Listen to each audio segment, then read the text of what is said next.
8일 토요일 아침 예배를 시작합니다. 하늘에 계신 우리 아버지의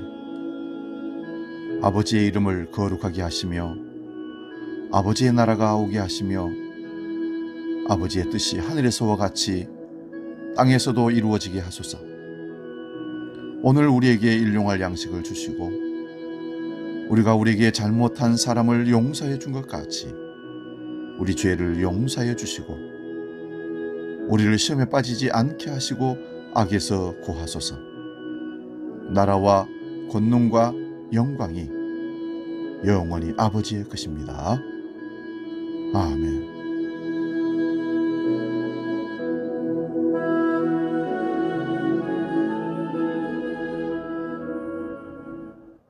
찬송가 384장 나의 갈 길 다 가도록 함께 찬송합니다.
오늘 우리에게 주시는 하나님 말씀은 구약성경 신명기 11장 18절에서 21절까지 말씀입니다.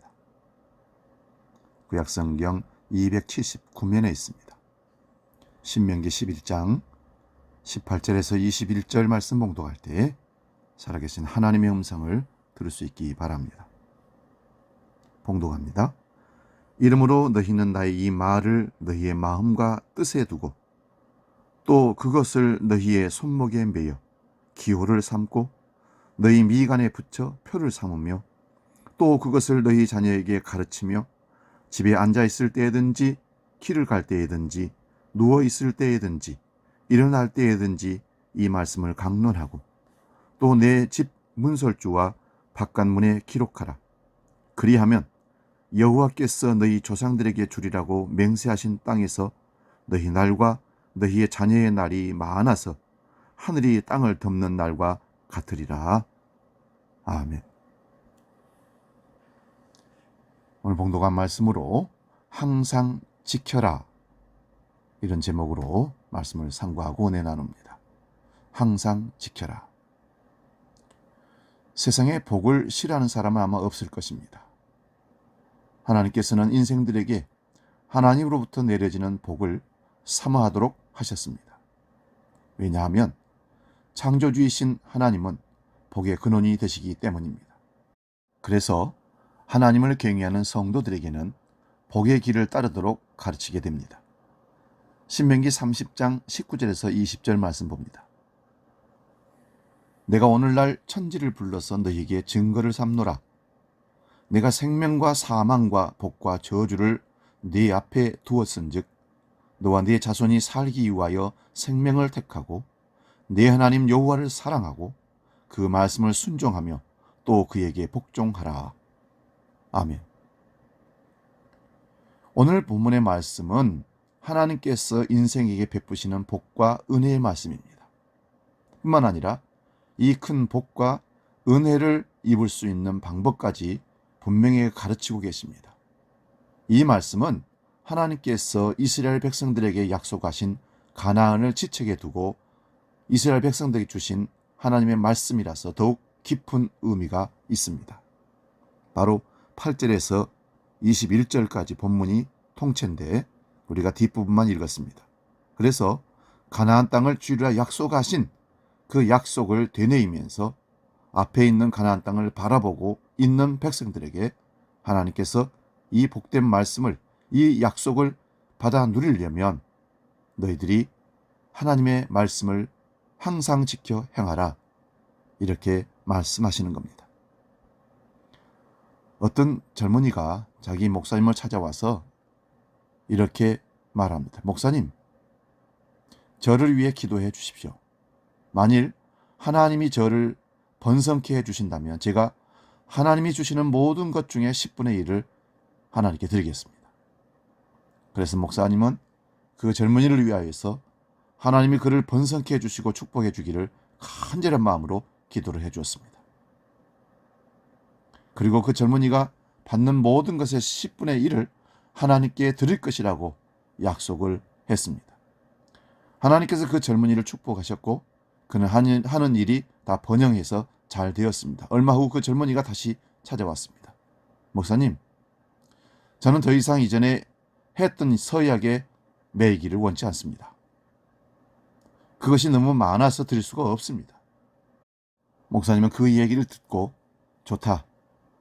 네가 10분의 1을 드릴 수 있는 것 이상으로 하나님이 너를 번성케 하셨다고 하나님께 기도하겠다고 말했습니다. 그리고 젊은이를 옆에 앉혀놓고 기도하기 시작합니다. 사랑하는 주님, 주님 앞에서 젊은이가 한 서약을 취소할 수 없다는 것을 우리는 압니다. 그러나 이 사람이 11조를 시작한 날에 수입으로 되돌려서 11조를 계속하고 그 서약을 지킬 수 있게 도와주시옵소서 하고 기도를 하자 갑자기 젊은이가 기도를 중단시켰습니다. 목사님, 기도 아닙니다. 그만하세요. 목사님, 그렇게 기도하지 마십시오. 내가 처음 시작했을 때로 나를 돌아가게 해달라고 구하지 마십시오. 내가 하나님께 11조를 드리는 일을 계속하겠으니 나에게 계속해서 축복해달라고 하나님께 그렇게 기도해 주십시오. 했다는 것입니다. 세계적인 거부인 존 록펠러는 이렇게 말한 적이 있습니다. 만일 내가 가난한 소년이었을 때에 11조 드리는 일을 배우지 않았다면 지금 수백만 달러의 11조를 결코 할 수 없을 것이다. 그리스도인들은 하나님께서 자신의 사정을 들어주시기를 원합니다. 또 얻기 위하여 열심히 기도하며 거창한 약속까지도 서슴지 않습니다. 그러나 정작 자신의 뜻을 성취하고 나면 약속 지키기를 꺼리합니다. 이것이 사람의 간사한 마음이 아니겠습니까? 하나님께서는 사람들의 이러한 마음을 미리 아시기 때문에 마음에도 없는 헛된 약속을 기뻐하지 않으십니다. 제가 말씀드리는 것은 11조 해야 된다, 헌금을 해야 한다는 말씀을 드리기 위해서 이 말씀을 드리는 게 아닙니다. 우리가 하나님께 드릴 수 있는 것이 뭐가 있겠습니까? 다 하나님 것인데 인간이 구별해서 내가 노력해서 드리는 그것이 정말 깨끗하고 하나님 받으실 만한 물질일까요? 그렇지 않습니다. 하나님은 적선하시는 분이 아니십니다. 하나님은 자기가 준 것을 알고 하나님 것을 하나님께 드립니다라고 마음을 드릴 때 참된 희생의 향기로운 제물로 받으시는 겁니다. 신명기 31장 21절입니다. 그들이 재앙과 환난을 당할 때에 그들의 자손이 부르기를 잊지 아니한 이 노래가 그들 앞에 증인처럼 되리라. 나는 내가 맹세한 땅으로 그들을 인도하여 드리기 전 오늘날에 나는 그들의 상상하는 바를 아노라. 이것이 인간의 한없이 어리석은 모습입니다. 하나님의 창고는 다함이 없고 부족함이 없습니다. 다만 한치 앞을 모르는 인생이 어리석을 뿐입니다. 사랑하는 여러분, 우리는 2022년을 허락받고 벌써 일주일을 보내고 있습니다. 우리가 어떻게 하나님 앞에서 복을 받을 것인가, 복을 누릴 것인가 다시 한번 생각해 보시기 바랍니다. 복을 누리는 길은 오늘 본문 말씀에 말씀을 지키는 것이라고 8절 9절에 말씀합니다. 그러므로 너희는 내가 오늘 너희에게 명령하는 모든 명령을 지키라. 그리하면 너희가 강성할 것이요 너희가 건너가 차지할 땅에 들어가서 그것을 차지할 것이며 또 여호와께서 너희의 조상들에게 맹세하여 그들과 그들의 후손에게 주리라고 하신 땅 곧 젖과 꿀이 흐르는 땅에서 너희의 날이 장구하리라. 하나님께서 인생에게 하신 약속의 말씀을 이루고 그것을 받아 누리고 계속적으로 누릴 수 있는 첫 번째 계단은 오직 하나님의 명령을 지키는 것입니다. 하나님의 명령을 지킨다는 것은 하나님의 뜻을 우리 삶에 구체적으로 실천하는 것입니다. 하나님의 뜻을 이 땅에 실현하는 것은 마치 어두움을 밝히기 위하여 등불을 켜는 것과 같습니다. 등불을 켜는 목적은 어두움을 몰아내기 위해서 그렇습니다. 시편 119편 105절 말씀, 주의 말씀은 내 발의 등이요 내 길에 빛이니이다. 이 말씀의 의미는 성도가 하나님 말씀을 듣고 그 말씀을 모든 사람들이 알도록 행하는 것입니다.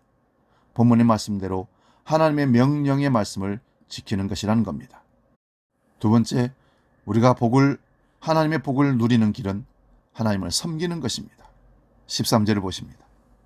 내가 오늘 너희에게 명하는 내 명령을 너희가 만일 청종하고 너희 하나님 여호와를 사랑하여 마음을 다하고 뜻을 다하여 섬기면, 두 번째 복을 받는 계단은 하나님의 명령을 청종하고 하나님을 사랑하여 진정으로 섬기는 것이라고 말씀합니다.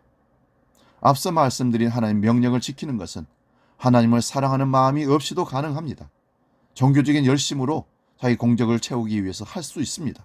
바리새인처럼 말입니다. 내가 얻고자 하는 것을 위해서 마음에 없는 명령도 수행할 수 있습니다. 자기 이기적인 욕심을 채우기 위해서 말입니다. 그래서 하나님께서는 한 단계 더 높은 요구를 우리에게 요구하고 계십니다. 그것은 바로 나를 섬겨라 라는 것입니다.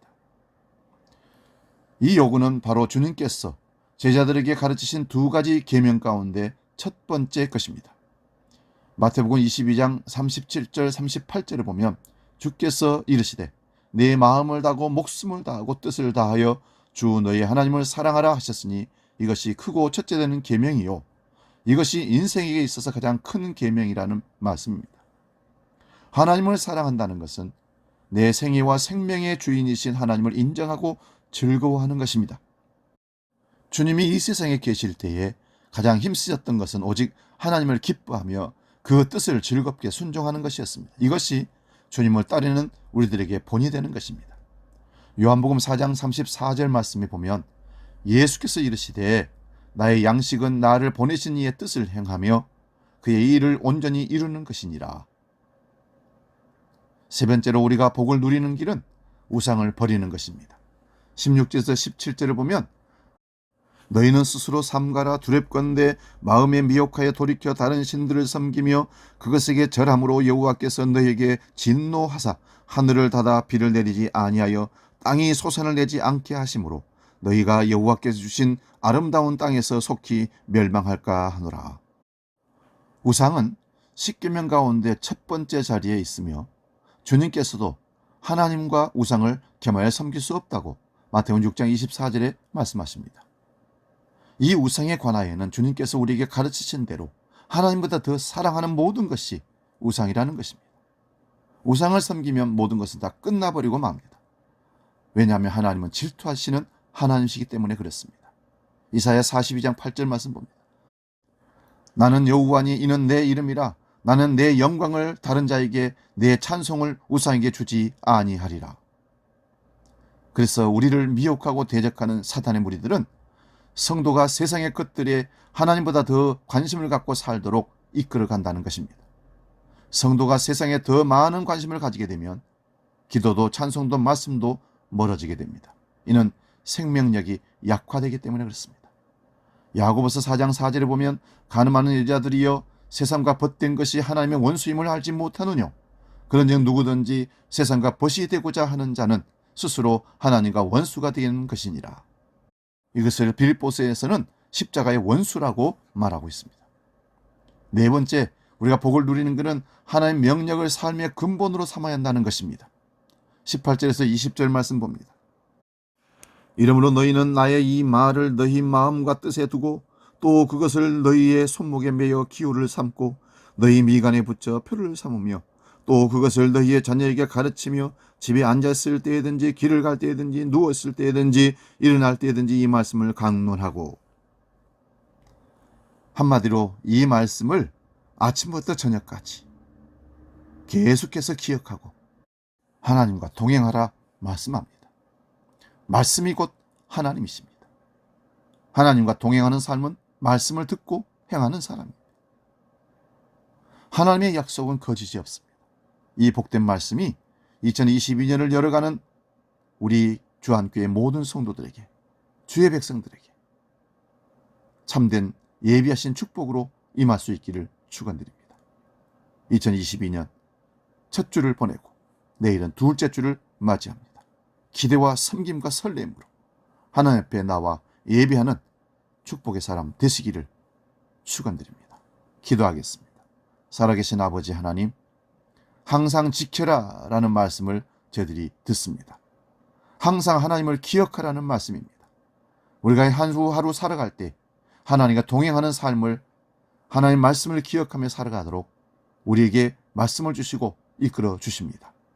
오늘도 그 말씀 앞에 우리 자신들을 다시 한번 생각해보고 2022년 복을 누리는 길이 무엇인지를 확실히 깨닫고 그 복을 받기에 부족하지 않도록 말씀을 지키고 하나님을 섬기고 우상을 버리고 그 하나님의 명령을 삶의 근본으로 삼는 지혜로운 말씀의 사람들로 우리를 이끌어 주시옵소서.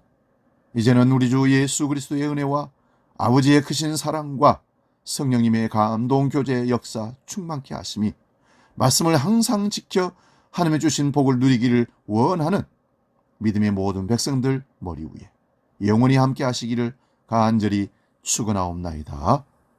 아멘.